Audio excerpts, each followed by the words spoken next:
I'm glad I don't have to finish this. Round 6. Round 6 on the draw against Discover N. Discover N.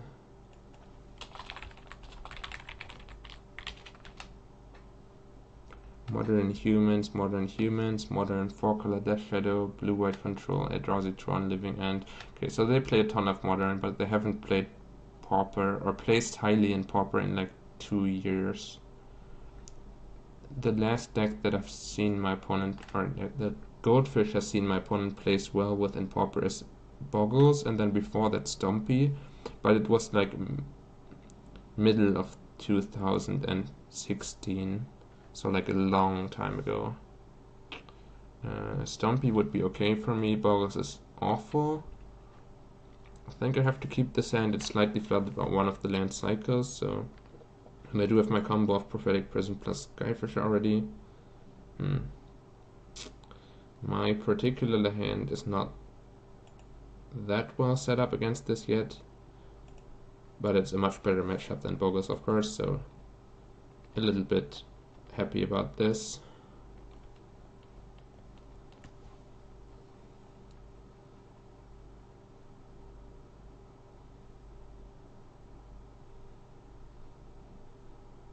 But yeah, my hand is kind of dirty, so it could go wrong pretty easily if they just have good counter spells that are very miscreant follow-up.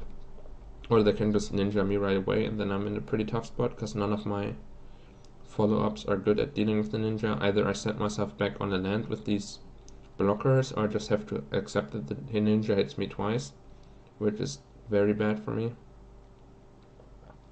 Okay, no ninja hit. No Delver Transform and no ninja hit is a good combination. Or they play Kiln Fiend. No, I don't think so. Almost no one plays Kiln Fiend.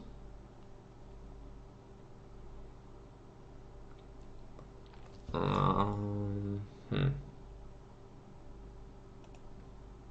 guess I set this up, though it's very possible my opponent is willing to counterspell this now that they've seen my hand.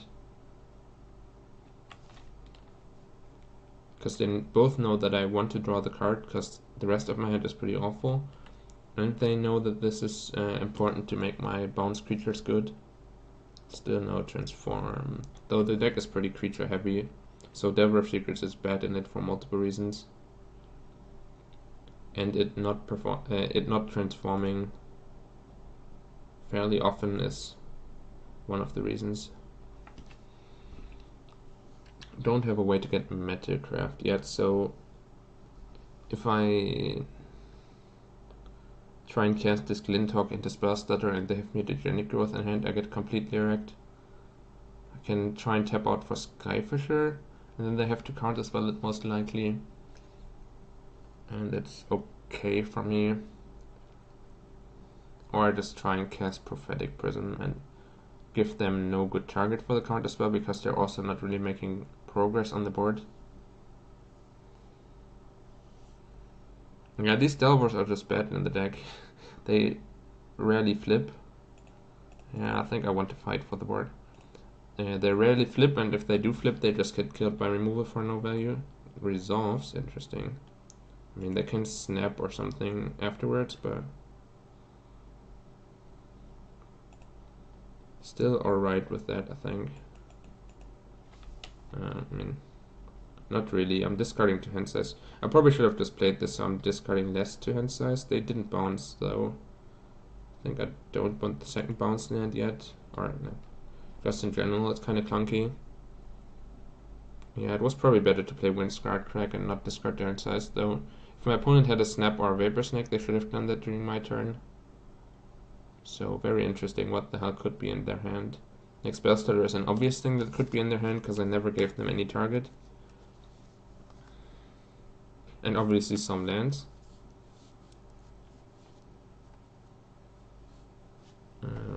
They revealed this Ponder, so now we no longer know any cards.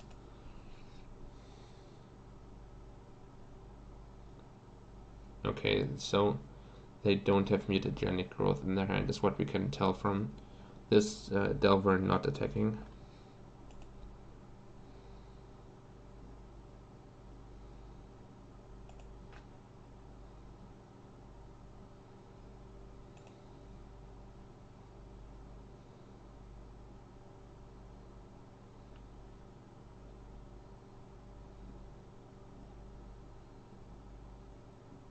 This is just spells that are bait, which I assume they're not going to take, though they don't know about this yet. They know about like the left part of my hand, mostly.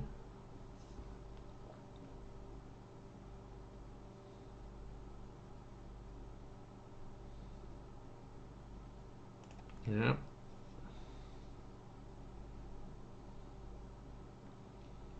Now I can run this prism into their counterspell, because I don't really care about them counterspelling it, and still spells that are proof.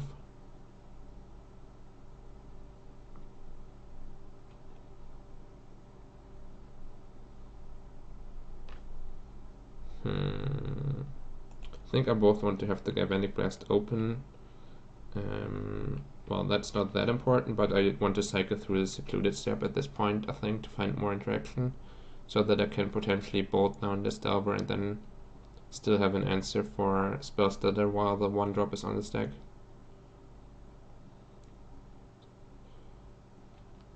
Five lands is quite a lot for them. This is kind of the time frame where they want to start gushing some of their lands back to hand. Also no Spire Golem, pretty much confirmed.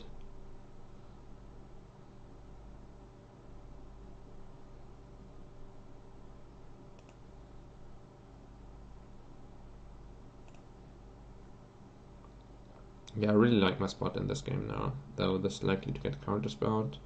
Sure, that was gonna happen eventually. Kind of weak to Daze if I go for this Glintalk, but I think I have to go for the Glintalk eventually. Yeah, because then I get to do this, and if they have Daze or Mutagenic... Oh no, Mutagenic doesn't even help. Yeah, that was kind of the plan. Then I stop the Spell Stutter and then it resolves. Yeah, I really like my spot now. I think I'm fine attacking. If they trade, it's alright. If they don't trade, they have to bounce this and then attack and then ninja me. And then I can still just replay this and deal with the ninja, and it's not that bad for me either. And getting some damage in is also good for me, because I feel like I'm ahead and I want to start closing out the game before they chain like a bunch of gushes into each other, which seems to be the case now. So far, no indication of whether they're the Augur of Bolas or the Spire Golem version, and what amount of bounce pass they have in their deck. Though it is a little bit suspicious that they didn't have any mutagenic growth so far, so that likely means they're on a slightly higher land count, less aggressive version of the deck.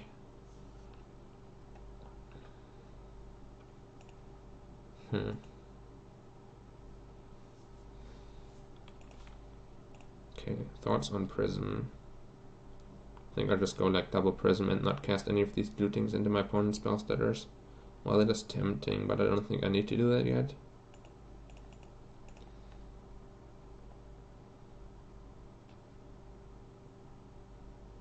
Bounce Net is perfect. That was basically the best draw.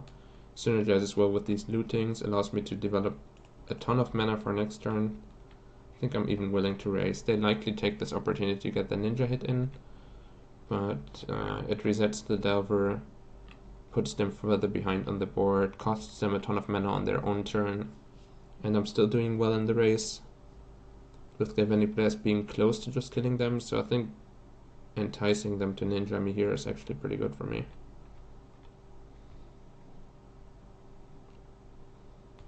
Okay, and a non-ninja hit is also fine with me. They're trading damage when they're not really capable of winning the race.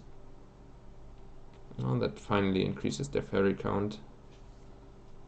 That's pretty good though. And by pretty good I mean it's one of my best draws.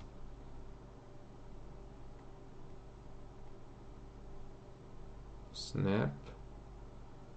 Sure.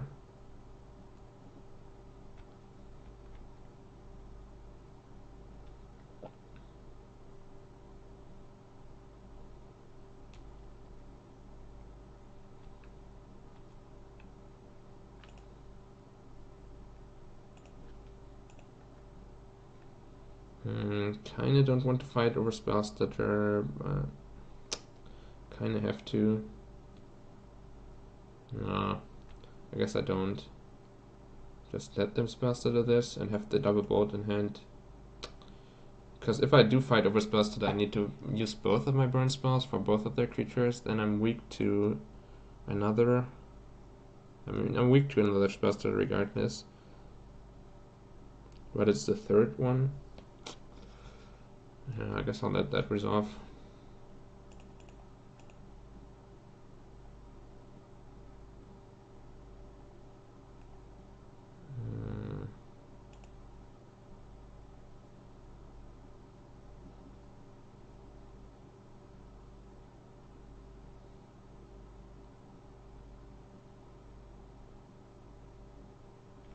Close one. Actually, even though my opponent steals it from me, I kind of want to Monarch it up, because it's also a great attacker on the ground when I'm threatening to just kill my opponent with burn spells pretty soon. But I do want to squeeze this Glint. Probably the Glinthawk is actually better than the Skyfisher, because I can squeeze it into the same turn much more easily. If they like tap out for counterspell here, I can go land Glinthawk. Okay, then let it resolve. Sure. Then I'm uncertain whether I want to Glinthawk.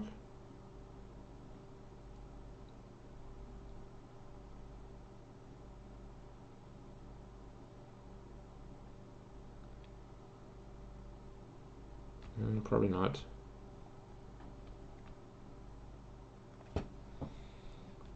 Yeah, pretty interesting.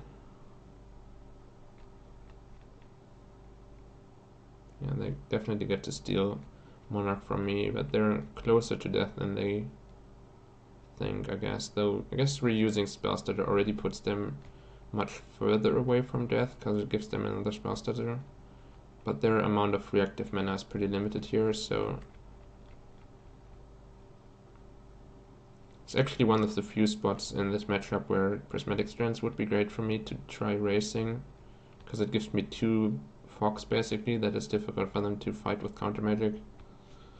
I could like keep the Raven Inspector back on defense for it. Ah, that's great.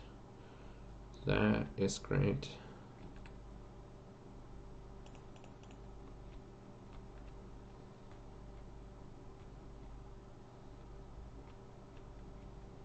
And then use Glinthawk for bait. And then I have 3 lethal burn spells. Or like any 2 combinations of these 3 burn spells are lethal, so they need 2 counters, which is pretty impossible for them to do.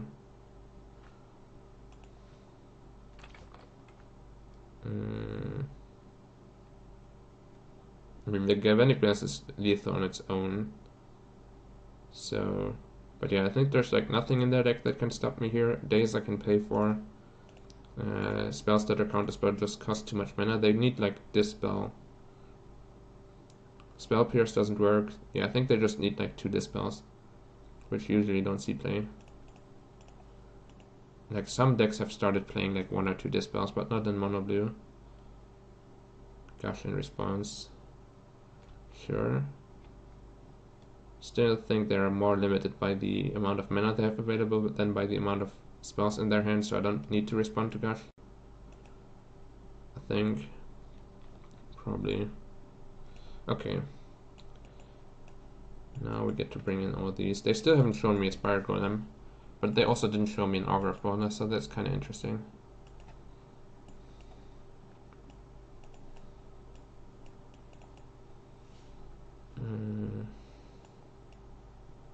I think without Augur of Boldness, these Raven Spectres are just awful in the matchup.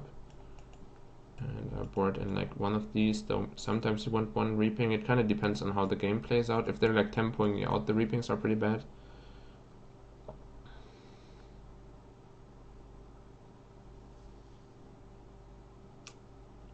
If they're trying to counter all of your stuff, they start becoming better. No, I think I'll try it like this. The Faceless Looting should already be enough of an inevitability provider. In addition to like Battle Screech being amazing, Serrated Arrows being amazing. Once again, I'm pretty threat light with only like 14 win conditions. And my deck is like mono removal. Yeah, it's possible. There's like lower land count versions, but the lower land count versions are like heavy on mutagenic growth and they never showed me any, so that would also be slightly surprising to me. I'm not exactly sure what configuration they're running. These just Delver secrets. Preordain is also alright.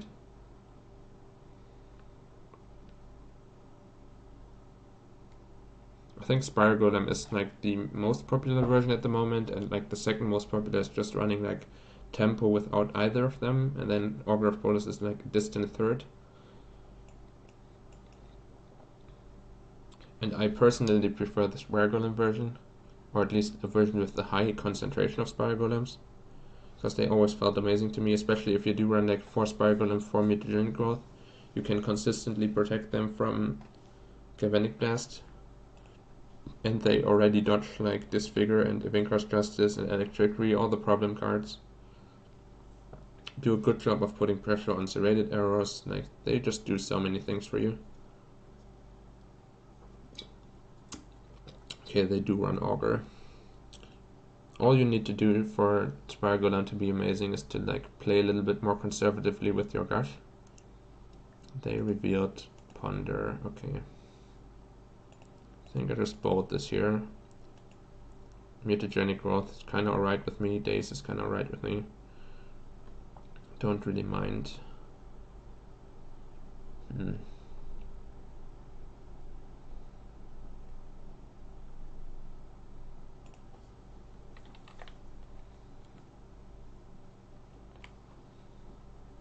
Stormbound Geist into my journey would be my preferred follow-up.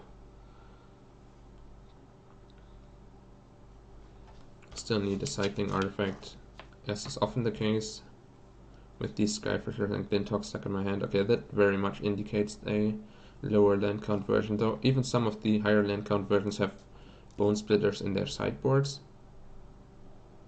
that I don't truly understand what they're really there for. It makes some sense to me that you would want like Bone Splitters to be able to raise an opponent like Tron a little better and make your Fairy Miscreants into better threats. And like I see what the logic is behind it, but I don't think it's actually the best card for the purpose. Like making your opponent's removal bad because you have equipment, it's much easier to make your opponent's removal bad by playing a card that is actively good against removal on its own, like Stormbound Geist for example. Gush on turn 2, yeah, definitely. Well, you can Gush on turn 3 if you kill your opponent with Tireless Drive, that's alright. But other than that, I would advise against those.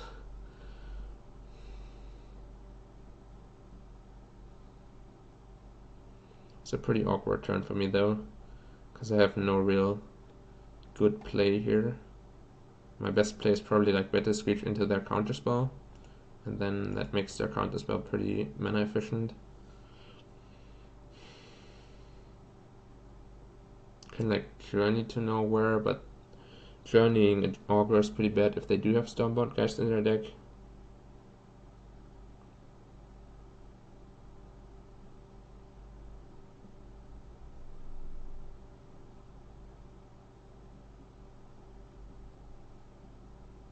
The best case then is that they go like Vapor Snack or something in response to the Journey, get it to their hand, and then I can run out Skyfisher, return Journey, and that allows me to mana efficiently develop my Skyfisher and have the Journey back in my hand.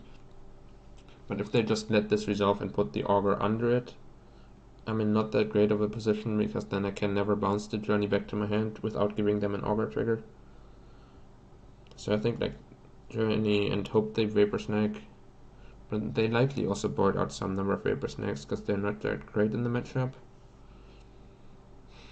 Or like Better Screech, just accept that I'm trading with the counterspell and then hope to set up some flashbacks soon.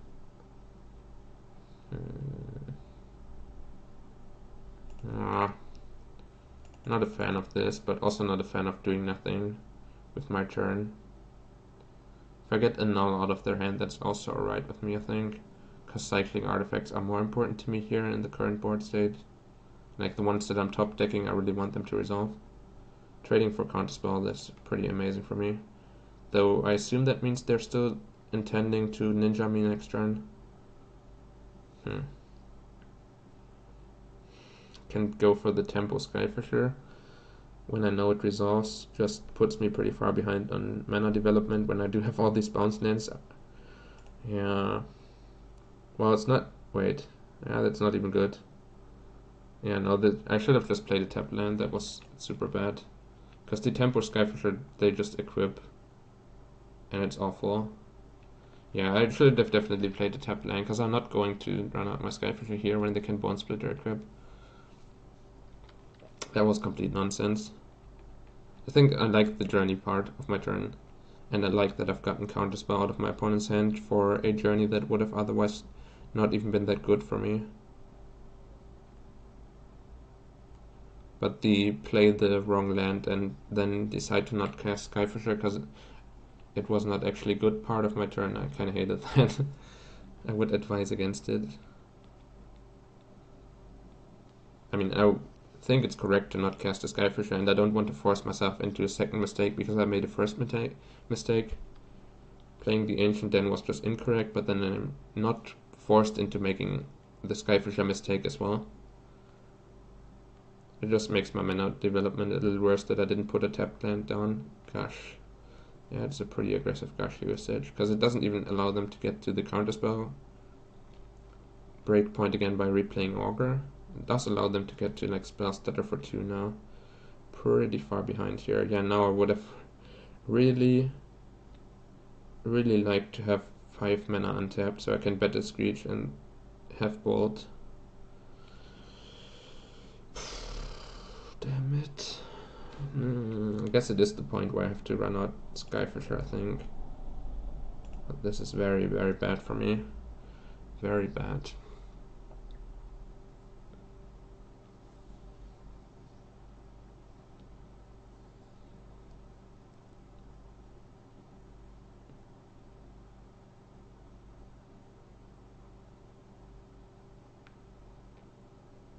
Logic not for 3. Okay, that's actually not that bad for me.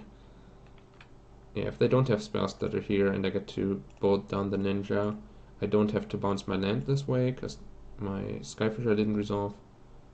Yeah, that all works out pretty okay. Don't think I want to tempo Glinthawk either. The second ninja works out pretty poorly for me. Okay, Augur's alright. We knew that was going to happen. Counterspell Revered is not good for me though. Unless they like... My opponent seems to be firing off counterspell on pretty much everything. Wow, that's a good one though. Never mind. And I was gonna say I could even bait them with Skyfisher when I don't really care about the Skyfisher resolving at all. Okay. If they don't have days here, they're just getting wrecked. This is resolving for sure, but then I'll tempo Glinthawk to go with it and flash it back. And they really need to daze the Glinthawk, otherwise they're getting wrecked. That was the point of my statement. I guess they can have like some fringe answer like Echoing Truth or something. But usually that doesn't see play. I think blue-red overplays like a one-off Echoing Decay, Echoing Truth. And mono-blue usually doesn't have any. And then these birds should just be beating them up pretty hard.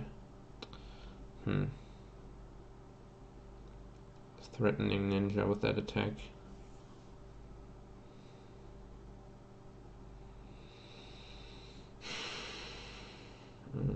How conservatively do I want to play this? Like the ninja bounce Augur is like 2 cards worth of value, but throwing a bird away for nothing is also pretty bad. Yeah, they didn't equip, that's true. I mean, the equip doesn't really matter. Yeah, I think I'll actually jump block, but it's pretty conservative. I mean, the equip makes it more like damned if I do, damned if I don't. Because if I don't block and they don't have ninja, I mean, not equipping makes it more likely that I don't block, and that makes the ninja better. If they equip, then at least I'm eating up 3 damage with the jump block, so regardless of whether they have the ninja or not, the jump block gets better for me. So if they want to connect with ninja, then it makes a lot of sense to not equip. Also, if they need the mana, it obviously makes a lot of sense to not equip. Well, now I have a favorable blocker, not really. Man, they have so many fairies now. Yeah, now their equip is pretty great. I guess I'm gonna have to let them ninja next turn, and then it was pretty useless to have played around ninja this turn. Yeah, it definitely made it better for them, like, because I'm less incentivized to block, it made their ninja better. That's definitely true. Because they get less of a reward of getting through without ninja, and they also make it worse for me to block. Still in a pretty tough spot here. The double blocks aren't even that great for me either.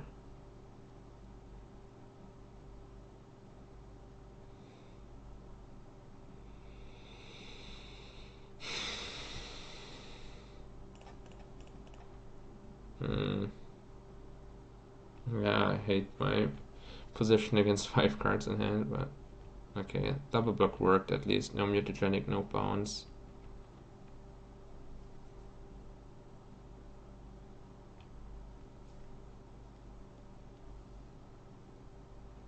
So electricity would be great, so that I can cast something into the... And then obviously looting would be great.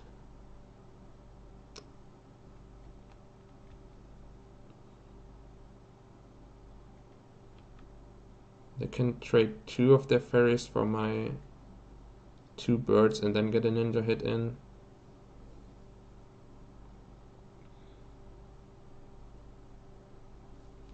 Seems okay. 1, 2, 3, 4. Yeah, I think I want to play this still. And only hold on to 2 of my lands.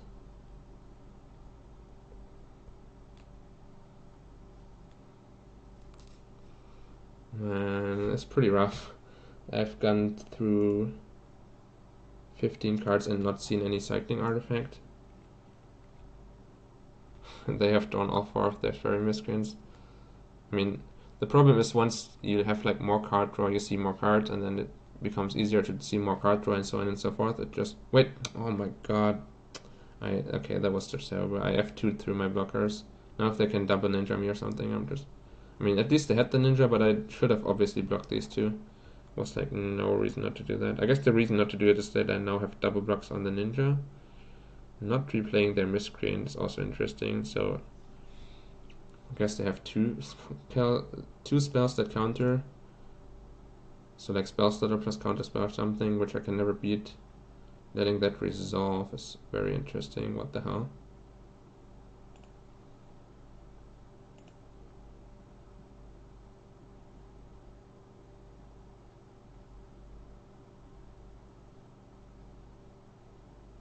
Yeah.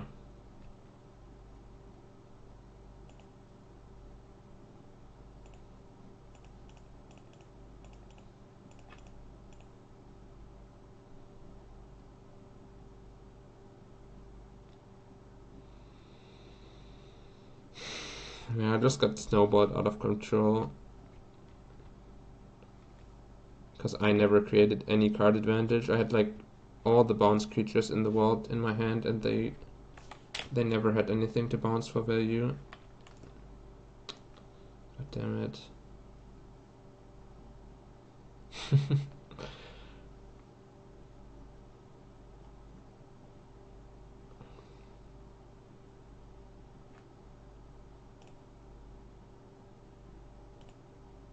Okay. My next draw step is just electricity, and it's easily going to resolve, right? Not a chance my opponent counters that ever. Okay, just play like Delver of Secrets here, then a second Delver of Secrets, and then pass the turn, and I electricity. There's never anything else that's going to happen. Okay, maybe there was something else that happened. What the hell is this non-equip on the Bone Splitter though? Like, sure, I can put a bird in front of the 3-1 that you make, but then I couldn't have double blocked the ninja. They should have just attacked last turn and they missed a bunch of damage. God damn it.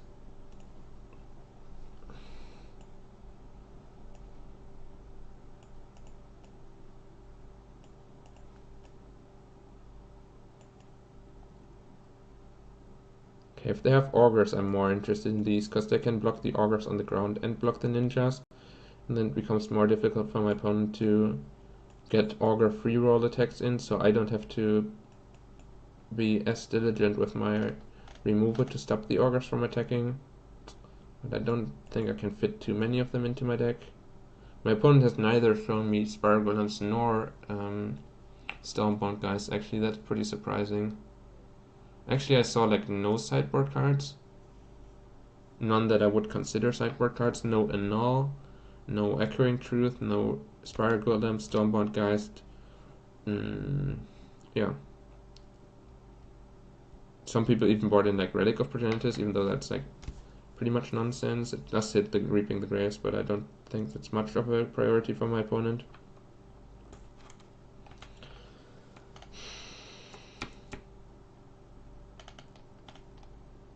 No, I think it's like a one-off that commonly gets played in the main deck. They could have it in their sideboard, but I think it's much more likely that it's like a one-off main deck card. Okay.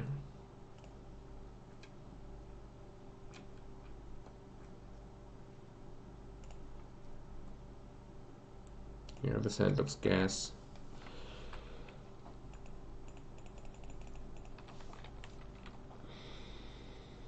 This hand I think I'm a significant favorite with.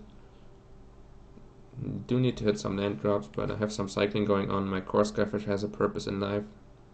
I can deal with early creature aggression. Yeah, this just looks a lot better. Annul? Okay, so they do have an Annul. Still not that bad for me to get the Annul out of their hands so that I can have better chances of resolving serrated arrows.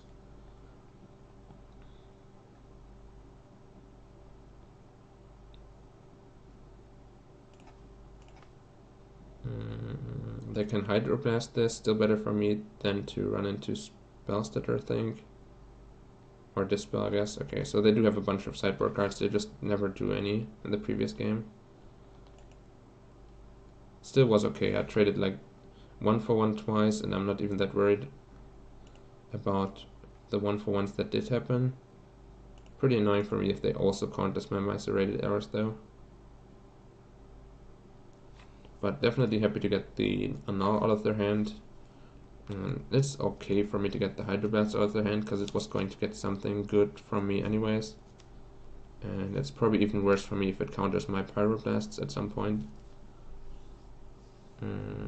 So yeah, don't think that was too bad for me.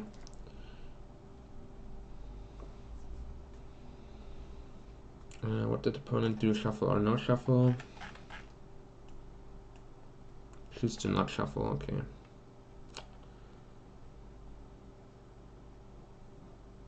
I think I'm just jamming this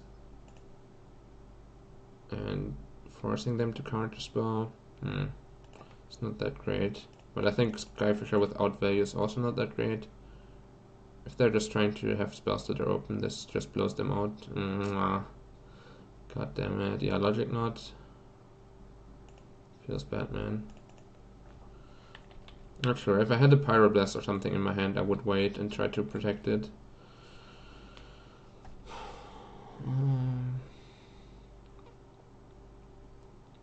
But also the fact that it no longer single-handedly answers the Delver is another reason to just jam it and hope it answers follow-up fairies instead of...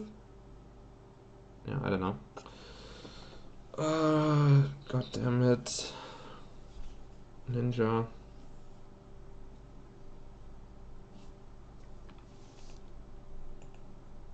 Yeah, pretty good for my opponent. Ponder. Ponder's not bad for me. Come on, just give me like avail your artifact to bounce. So they can like give any blast, artifact, Skyfisher, have a good turn finally. It's not bad either. It's not that great on this turn, I guess. I think I still want to like Skyfisher instead. Yeah,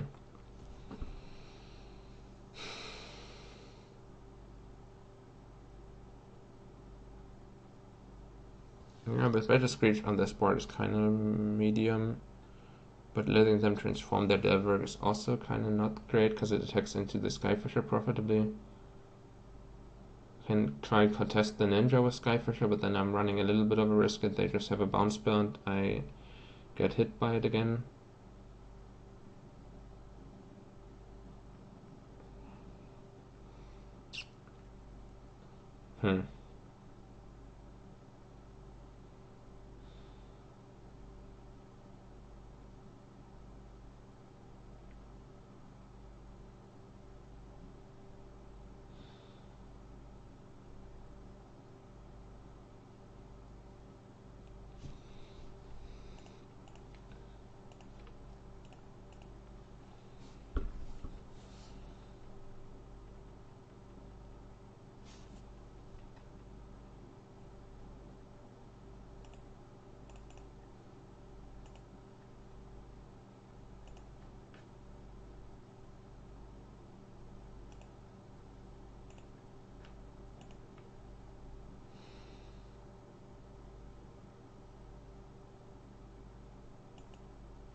Yeah, this is super weak to snap, but they might have definitely boarded those out because I didn't see any in the Forsberg games preordain.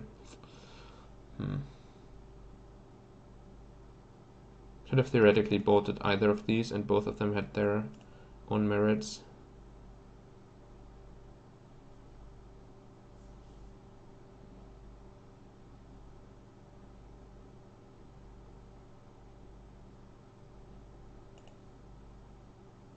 That's an interesting equip.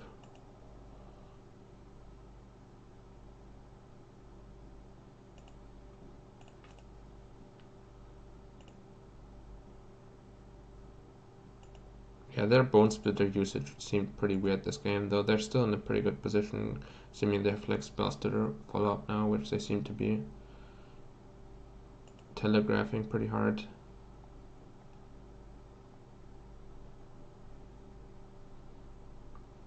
Can run this out and set up the double block. That seems alright. If they have counterspell, I'm pretty screwed against that though. Oh god damn it.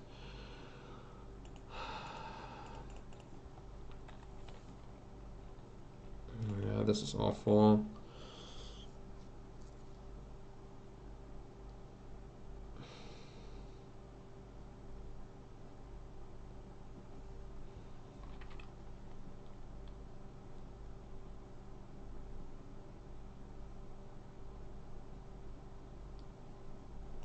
They get to preordain, no miscreant, sure. Oh god, now they have the extra fairy, come on. Please just Spellstutter this. Then I have a chance. If they just keep Spellstutter in hand, my opponent just counterspells anything, what the hell? Like, they literally just counter anything. At every point. Okay, I just shoot everything down, I think, and leave them with an empty board. They can top deck better than me now. They have 3 cards to my 0. And a preordain. Pretty screwed already after having taken the second ninja hit. It's possible I should have just taken the Delver hit. But yeah.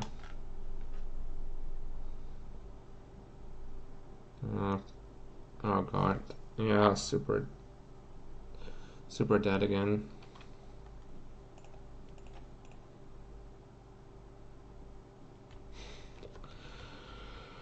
Yeah, I just need to not get snowballed on card advantage from the very beginning, because you can like rival their card advantage with yours pretty nicely, but if they disrupt your card drawing the entire game and then have an answer at every point, not even equipping again, what the hell, this opponent is, it's like one of the worst, I mean, Okay, it's alright, it's alright. But like the previous equips were like all pretty nonsense, I don't know. God damn it. Yeah, this was correct, of course, from them. They have Spellstutter backup for the ninja now, and I'm just super dead. Oh my fucking god.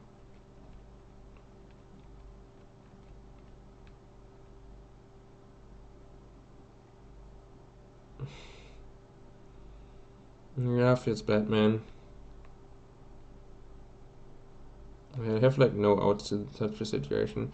I'm not sure. I need to reevaluate my Delver game plan, because the matchup is supposed to be super good, and I have huge success against it in the past, but these two matches and like last week I already struggled against it a little bit, and this opponent seems to just be like throwing out counterspell on the first target they see. Like they don't even care. I mean, at this point it doesn't matter because they have so many cards ahead that they can do whatever they want. But like in the early game, it should punish them that they're counterspelling whatever they want. Or not whatever they want, but they're like countering any non-crucial target, so then it can resolve the important stuff. But yeah, just these draws were not really doing anything. And my game plan is like have a serrated arrows and protect it with Pyroblast. That never came together because I like only drew my Pyroblast after the game was already over in multiple games. In both matches. Like I don't want to be Pyroblasting like resolved ninjas. I want to Pyroblast their Stormbound Geist and their counter magic to get my arrows through. And then it's like an easy win. Battle Screech should usually win, but I was like in such lost positions that I already had to use them defensively and everything. Yeah, just over. Guess I can hope they spellstutter this. Still not sure how I'm beating the other 4 cards in the hand then, but yeah. Like I put a spell in the stack, they always try to counter it. They don't think about whether. I guess yeah. I mean, I can't complain now anymore because the game has been over for like 5 turns, so they can do whatever they want. Yeah, you got me. I'm literally dead on board now. Ah, god damn it.